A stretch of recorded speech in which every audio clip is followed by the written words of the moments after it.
Hello, and thank you for joining No Kid Hungry Tennessee's After School Meals webinar series entitled Finding the Right Fit to Feed More Kids. Today is day 3 of our webinar series entitled Administrative Sponsor Option, where a community sponsor and a school partner together to feed kids after school. My name is Marissa Spady, and I'll be your moderator for this exciting week about after-school meals, highlighting several of the wonderful after-school meal programs happening across the state of Tennessee. Today, you will hear about how a community-based organization acts as an administrative sponsor to one of our school systems here in Tennessee. This sponsor helps with handling all the paperwork and the administrative side of the operation, while the school nutrition department acts as the vendor to provide the meals to the students in the after-school program. We're excited to hear more about how this partnership works, and we're going to hear it from some of our experts today. We have Veronica Stevens from East Tennessee Human Resource Agency, as well as Megan Adams from Roane County Schools. First up, I'd like to introduce Veronica Stevens, the Senior Program Director of Child Nutrition Programs at East Tennessee Human Resource Agency, also known as ETHRA. We're excited to hear about the program from Veronica and look forward to learning a lot about how they operate. Veronica, thank you for joining us, and we look forward to learning more. Good morning. I appreciate the opportunity to participate this morning. And I just want to tell you a little bit about ETHRA's administrative sponsor responsibilities. First of all, we've been working with the at-risk program since 2013. And one of our main goals is to feed as many children as we can in our service area. And we were able to do that by partnering with other agencies. Not only do we do that at-risk program, but we also sponsor home daycares, daycare centers, of course, the at-risk, and then the summer food program. We currently have 98 at-risk sites in our service area. And we also have expanded into some other counties as well that desire to have a sponsor. One of the things, what exactly is a sponsor? That's what a lot of people want to know, because, and how this came about was we had some schools that wanted to offer more than a 2-component snack program. And so the at-risk program follows, allows the school to have 5 components for a separate meal. And the schools did not necessarily want to take on a new program, so that opened the door to a great partnership between the schools and ETHRA. As far as providing the meals for the program, we prefer to contract with the schools. That way the revenue goes back into the schools, and it benefits not only their students, but they always have staff in place, they have the facility, and we just really like working with the schools, to be honest with you, we do. Some of the advantages of having an administrative sponsor as opposed to doing it all yourself, which is what a lot of schools do not want to do, because there's a lot to it. What we do is we complete the annual application with Department of Human Services. We also have staff that monitors the sites. And what I do is I assign a staff person for a particular area. That way you have the same person all the time. You can form a good relationship with them. And it just works out real well. Also, another thing we do is the sites are required to have training annually, and we provide all that training. And we'll provide any additional training throughout the year if you have more staff that comes on board, or maybe they just want, some additional training for follow-up. We have a software we use called Minute Menu. Also, now it's called Kid Care, and that allows the sites to enter their meal counts as they serve the meals. So point of service, which is a requirement.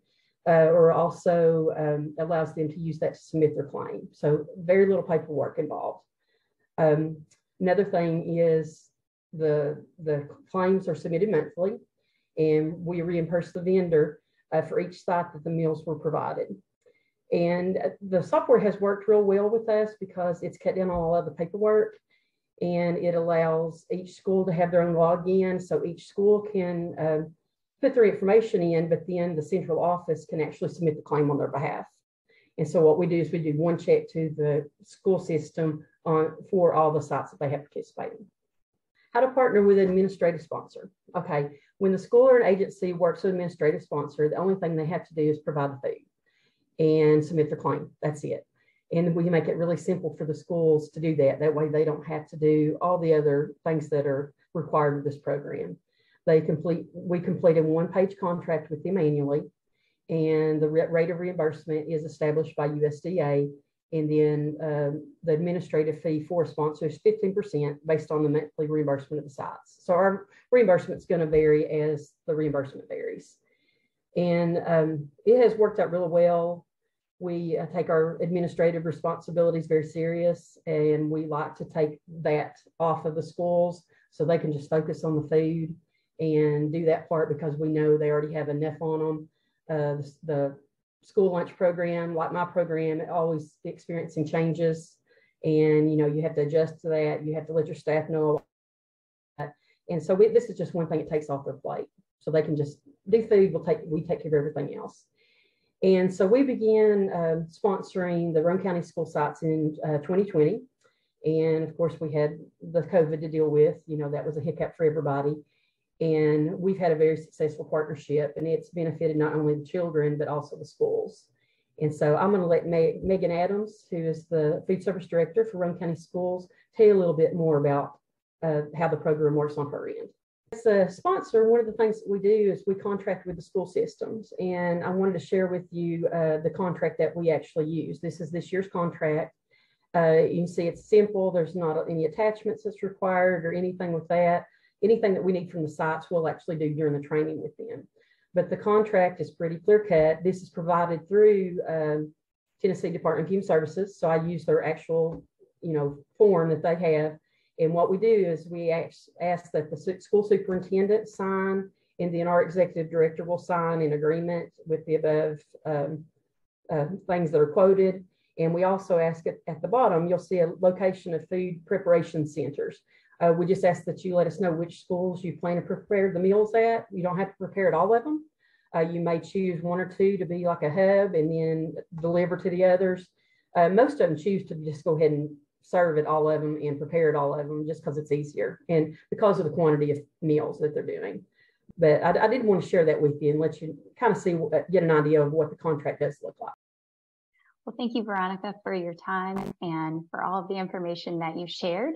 Next up, I'd like to introduce Megan Adams, the School Nutrition Coordinator for Roane County Schools, and she's going to share a little bit about her experience working with ETHRA as their administrative sponsor and share a little bit about how they work to feed as many kids as possible in Roane County Schools. Thank you, Megan, for joining us. We look forward to learning a little bit more today. Hi, and like Marissa said, I'm Megan Adams. I'm the School Nutrition Director for Roane County Schools. I've been the director for going on 4 years now. And when I first started, we were currently doing after school snack program. So one of the other directors in a surrounding area had approached me about this and asked me why we weren't doing at-risk supper. And I got introduced to Veronica through the summer feeding program, which we were already running before I started. So that's kind of how we got connected and got started in this. But a little bit about our district. We have about 6,000 students, a little over 6,000 students, 16 schools. We're a little bit below that 50% for free and reduced percentage. And like I said, we started with Veronica and ETHRA at the at-risk after school supper program in October 2020. That was a result of after COVID, just looking at what resources we were missing for our students. So with the supper program, we're able to provide more food for our kids. It's open to more students. So like Veronica had mentioned, siblings are able to come. We operate out of 6 elementary schools, 1 middle school. So some of our middle school kids that will get bused to the elementary school for our after school program. So with supper, we're also allowed to feed those siblings that with after school snack, we may not have been able to feed. We do about 600 to 1,000 meal or a week. That's about 30,000 a year. And one thing too is our numbers have actually gone down since we started with supper, and that has nothing to do with the after school snack versus the at-risk supper program. We lost a Boys and Girls Club that was in our community, so that really affected our numbers, and some other changes that are not directly related to which service we provide. But those numbers have gone down. We do run this program August through May to provide after school meals for all kids. So our transition, like I kind of touched earlier, happened right after COVID when we come back that school year. We started in October as opposed to August because the contracts run starting in October. So we couldn't fill out a contract for August, September. We had to start in October, or we would have started in August. One of the big things, it's more food for the kids. So they're getting all 5 components of that supper as opposed to the snack. And it is a lot higher reimbursement. Even with that drop in participation that I talked about in the previous slide, we're getting a significant amount more money, so much that it is in school year 2018-19, I just pulled that data because it was kind of the last normal year before COVID. We got $6,408 in reimbursement for after school snack. And we served 7,042 snacks. That was for 1 month. So that was April of that year of 2019. And I compared another month we did in November of 2020 after we started snack program. And we did $17,412 worth of reimbursement. And that was with about that we were about 4,000 or 4,200 meals that month. So even with the decrease in participation, we were still getting a lot more reimbursement, which also helped, and our kids are getting more food. So it was a win-win for both of those areas. So like Veronica mentioned, one of the benefits to having ETHRA as a sponsor for us is they help with a lot of the administrative load. So they're coming out and doing the reviews, which helps save time for me and my staff, because the first review has to be done like in a very short turnaround of time. And everybody knows the start of the school year is hectic and a busy time. So that really helps us out, that we don't have to go out and do those reviews. They help with that. They help with the application. They do the application. Our only part is a 1-page paper. I provide information to her and she submits the application. We still have to follow all the USDA guidelines, which it matches our meal component requirements. So there's no difference from lunch. It's the same. So the staff is familiar with the requirements. There's no additional training to know different requirements. We provide all 5 components. It's not offer versus serve. You do have to provide all 5 meal components, hot or cold. We typically do cold because it is easier, because our staff can prepare it, keep it in a cooler for the after school staff to distribute. We did have to train the staff and teachers, and it was not a strenuous training. It's just, simple explanation, working with them, making sure it's done correctly, following up on how to distribute the meals properly, how to account for the meals. You do have to keep a roster of each child. So you do have to mark off each kid as they come through and get a meal. And that was something, at first was a little bit more of a struggle, but we ended up, like I said, you just work with them. Hey, this is how we clearly need it to read. Make sure we're clearly marking them. It's fixed in no time. It's not an issue. And then just communicating with ETHRA on how many meals we served. And we do that by roster. So we do have to select the kid that received the meal and submit that through their program minute menu. And that supplies them all their data to submit our claim. And they submit the claim after that. So like I said, the benefits for us is it really reduces that administrative burden of completing the application, of the on-site reviews. We have the increased revenue, even with fewer students participating due to that higher reimbursement rate, which is huge, especially with, the increase in cost for everything else right now. Any extra revenue is just a huge help in our programs. It helps our kids, it helps our staff, it helps us get what we need to provide food to kids. So that's really a big thing with the at-risk supper program. And then we're also able to use food, our commodity foods, leftovers. I provide a menu to the managers, which is going to be on the next slide. But that's one way we utilize leftovers. And, we can try new items on a smaller scale because it is after school.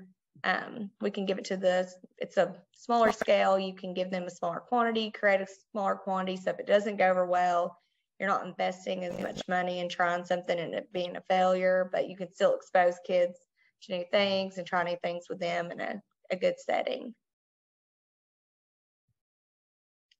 So this is our menu, and this is how I've decided to let my managers operate the supper program. So I've created a 1 through 10, and we can add as needed or substitute as needed as appropriate and approved by me. But this gives managers the flexibility to create a menu for the month that fits their kids. And coming from a school district with 16 different schools, even a school district that's smaller that has a few schools, you know, your kids at this school do not like the same things as your kids at this school sometimes. Those preferences vary even when it is within the same county. So this gives some flexibility so they're able to, you know, give their kids what they like, and it's not set in stone. Also, if we have crispy chicken wraps for lunch, it gives us a way to utilize our leftovers. So you're saving on food costs, food waste. It's just a win-win for everybody. And the biggest thing with the menus, so they create their monthly menu that we do have to send them Ethra each month as well, because they have to approve it. And when they come into review, it has to be posted. They need to know what we're serving. And if there's substitutions that day by managers, they just mark it out and write in what the substitution was. So we just keep up with that because it may be we have those crispy chicken wraps. We have some broccoli that the date's close to going out, but it's still good. You know, we can use what we have and put it together to give the kids a meal that meets the requirements and something they also like. So I like that we're able to have that flexibility and give them a full component meal. And when we do it cold and leave it in the refrigerators, that helps with staffing. I usually don't have staff that can work past, 2 o'clock, 3 o'clock. We get into overtime. So it allows me time with my staff to have them prep that before they leave, keep it stored properly in the refrigerators. The other staff that distributes it knows where to go to get it and distribute to kids and how to properly store the leftovers for the next day so we can break them back down if needed. Thank you so much, Megan. We appreciate all of your insights about how things go with working with an administrative sponsor such as Ethra. This could be a huge opportunity for other schools or agencies who are looking for an opportunity to serve the after-school supper meal without having to handle all of the paperwork and the monitoring. So we hope that you all who have joined us today took home some notes. And if you have further questions, we'd love to have you reach out to us. Feel free to please submit our inquiry form. And as we look forward to our next couple of days, as we finish out our CACFP week, tomorrow we're going to be hearing from both a school district who provides the National School Lunch Program after school snack, while a community-based organization brings in the CACFP supper at the same site.